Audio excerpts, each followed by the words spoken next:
So every student coming into Mulgrave, regardless of age, every adult is required to wear a mask coming in and leaving. It's clear from the moment students arrive at Mulgrave School. We've been open for 10 days now. This year is different. Temperature checks, they are required to sanitize their hands, but also they're required to wear a mask. And then please give me a thumb up once you've got 2 balls. Inside the classroom, from the primary grades through to secondary, many students are keeping those masks on. Wearing masks is entirely voluntary, and probably across the school we have about 40% of our student body who have chosen to wear masks in lessons. Oh, right. So what are they thinking about? They're only mandatory in classrooms for secondary teachers who move between cohorts of students. ST? At Mulgrave, the overwhelming majority of students have chosen to learn in person. We've got a 97% return rate here, which was higher than we expected.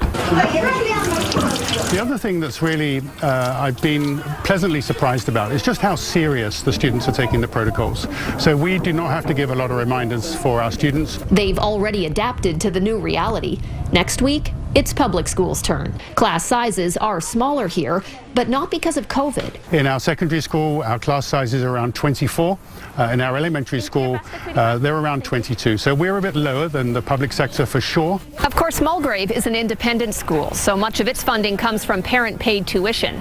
But the BC Teachers Union says public school classrooms could be smaller in September, too, if the provincial government allocates $242 million worth of new federal funding to the districts. We certainly hope it will be spent on additional teachers to do 2 things: to reduce density within classrooms, but also to provide a remote option for parents. What we have insisted on is that we fund the kinds of key priorities that are part of safely reopening schools. So that's exactly where the money is going to go. And yes, I think some districts will look to hire additional teaching and learning resources and providers to be able to keep every kid connected to a learning program as we go forward.